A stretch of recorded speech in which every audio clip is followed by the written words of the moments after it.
el duelo es un proceso de reajuste que de alguna manera te ayuda a reequilibrar tu vida ante esos cambios, ante esas pérdidas, ¿no? Entonces, aunque el libro está pensado para acompañar los procesos de duelo de personas que han perdido un familiar o alguna persona querida, ¿sí? En realidad el libro te sirve cuando tú comprendes el proceso de duelo, te das cuenta que ese duelo te sirve, o sea, ese proceso te sirve para cualquier pérdida, ¿no? Entonces, por esa razón, pues se vuelve algo que además de apoyarte en los momentos de dificultad cuando tienes a una persona que amas que se ha ido, te puede servir de muchos modos también ante otras pérdidas, ¿no? Claro, y ahora que platicamos de duelo, entiendo que el duelo pues, puede ser muy gradual, ¿no? O sea, va a haber un, no sé si el concepto lo estoy utilizando bien o no, tú me podrás decir, va a haber un duelo grande, un duelo pequeño, dependiendo de los factores o de lo que estemos hablando. Pero ante un proceso de rehabilitación, cuando tenemos algún proceso de discapacidad, también pasamos por este duelo. Sí, sí, por supuesto. Mira, es una buena pregunta esta que mencionas, Humberto, porque un proceso de discapacidad, pues evidentemente es una pérdida, ¿no? Ninguno de nosotros como humanos pensamos en algún momento de nuestra vida tener una discapacidad. O sea, entonces, esto significa un cambio en nuestra expectativa, en nuestro proyecto de vida. Y entonces, pues como bien mencionas, el duelo también nos sirve para ajustarnos a ese tipo de pérdida, ¿no? Pero algo que mencionabas, ¿no? En el proceso de rehabilitación, yo diría rehabilitación integral, o sea, toda la rehabilitación, de la recuperación de un paciente que está pasando por una discapacidad o por algún cambio importante en su vida, pues el duelo contribuye porque pues el duelo tiene fases muy específicas, ¿no?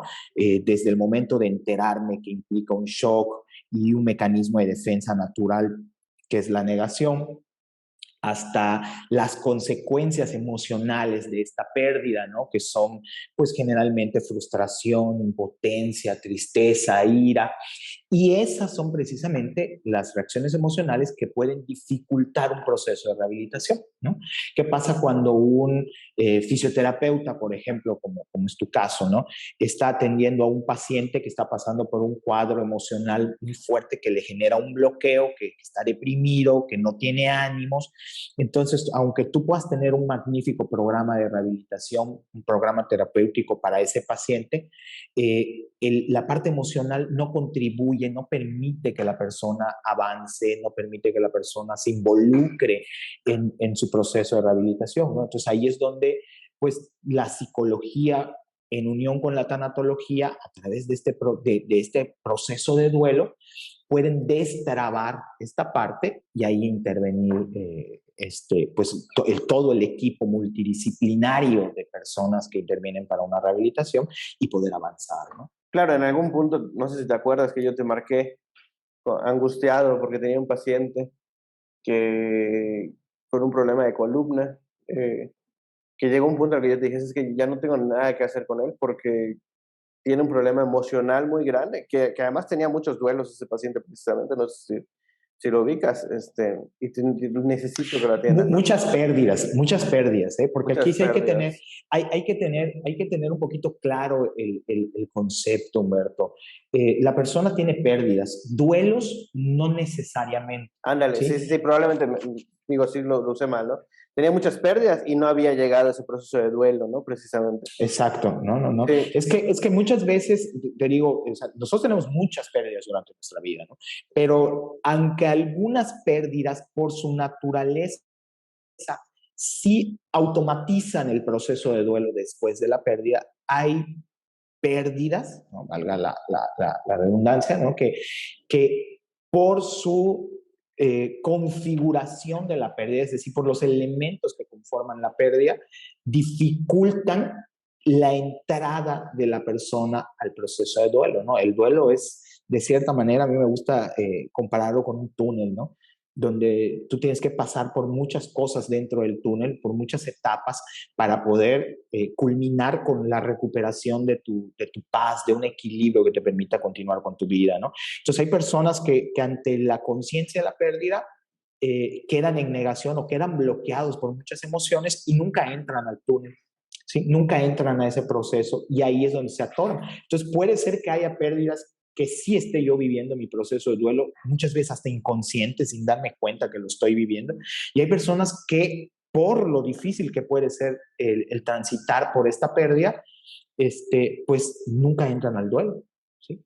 ¿Están definidas estas etapas? O sea, ¿puede identificar en el paciente cuando entra este proceso de duelo y cómo va avanzando y saliendo de él?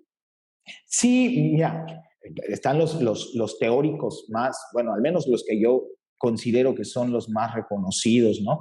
Hay muchos, por supuesto, de teóricos del proceso de duelo, pero yo creo que los más conocidos, Elizabeth Kubler-Ross, ¿no? Que es Sí, lo, la que propone, ¿no? Las famosas 5 etapas del duelo. es la autora Y de Sobre la muerte y los moribundos, ¿no?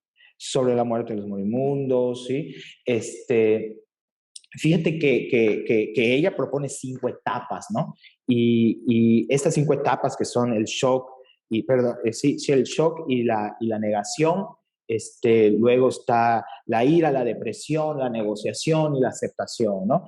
Y mira que cuando yo iba leyendo y me fui dando cuenta de cómo estaba esto, yo veía que a veces esas etapas que están ahí, pues se va haciendo difícil avanzar entre etapas, ¿no? Y ahí es cuando descubro a William Worden y a otros teóricos, pero William Worden me gusta mucho porque propone 4 tareas para avanzar en tu duelo y que a mí se me hacen tareas que te ayudan a avanzar en las etapas de Kubler-Ross, ¿no? O sea, por ejemplo, te dice, para poder iniciar un proceso de duelo tienes que romper la negación, tienes que aceptar la realidad de la pérdida. Entonces ahí, pum, pasas de la negación a las partes emocionales, ¿no? A la ira, a la depresión.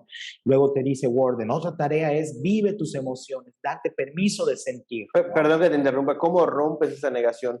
Porque yo he escuchado, por ejemplo, que muchas veces no consideramos o no concebimos como real algo hasta que lo decimos o hasta que lo escribimos.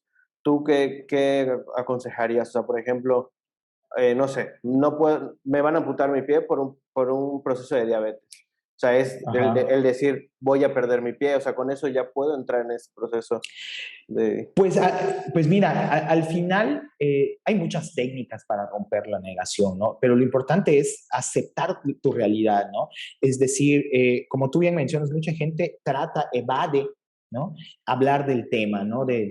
No, pues, por ejemplo, cuando la muerte o cuando la pierna, como dices ahorita, no, pues no te preocupes, no va a pasar nada, es más, a lo mejor ni te la quitan, a lo mejor esto, no, no, no, si ya te están diciendo que sí, es que te la van a quitar y vas a tener que adaptarte y no tengas miedo de hablar, de decir, bueno, vas a usar una prótesis y vas a aprender a usar la prótesis y eso te va ayudando a que tú no uses ese bloqueo que es la negación, ¿no? La negación es una anestesia, ¿no? Tú ya sabes que si te van a quitar la pierna, tu vida va a cambiar y eso que cambia va a doler, ¿no? Y de cierto modo vas a sufrir a lo mejor por el cambio que implica aprender muchas cosas nuevas. Pero cuando tú hablas de eso con una naturalidad, ¿sí? Tu cerebro se va adaptando a la idea, se le va interiorizando esta idea de que vas a perder la pierna, pero a la vez le estás metiendo cosas que te dicen, ok, es real que vas a perder la pierna, pero tampoco el mundo, o sea, la vida se ha acabado ni el mundo se cerró, porque hay muchas otras cosas que vas a poder hacer, ¿no? Y que si aprendes a usar una prótesis, pues bueno, vas a poder continuar con tu vida de muchas formas, ¿no? ¿Consideras que la sociedad mexicana evita o promueve esta parte de la negación? ¿O es el mundo en general? Te digo porque, por ejemplo, en casa, ¿no? Digo, saludos a mis papás que seguro que van a ver esta parte. Si alguien en la comida dice, ah, no, el día que yo me muera, lo primero que te dicen es, no, no, no, ni lo digas, no hables de eso. Eso está promoviendo la negación, ¿no? Porque no puedo aceptar que hay una muerte inminente, que a eso vamos a llegar, ¿no? Sí, fíjate que, mira, no sé si en el mundo, porque me ha tocado estar en algunos otros países estudiando algunos, eh, viendo algunos proyectos de educación y he podido platicar, más bien en un lugar donde estuve, platiqué con muchas personas de Latinoamérica y sí pude ver que Latinoamérica sí, los latinos sí tenemos como esa cuestión de negar un poquito la realidad de la muerte, ¿no? Sin embargo, por ejemplo, tuve la oportunidad de platicar con gente de Israel o con gente de Europa y no tanto, ¿no? No tanto, más no significa que lo vean abiertamente como algo natural, ¿no? O sea, al final del día lo que nosotros estamos evitando es sentir dolor, porque la sola idea de la muerte y de pensar en no volver a ver, no volver a estar con alguien, no volver a tocar a alguien que amamos, pues evidentemente nos provoca dolor y es un mecanismo de defensa natural, te decía, el negar esta realidad, ¿no? Pero entre los latinos sí es muy común eso, ¿no? Que todavía negamos mucha esta parte, ¿no? Hay una desnaturalización muy, muy clara, muy evidente de la muerte en el contexto latino, ¿no? Pero es una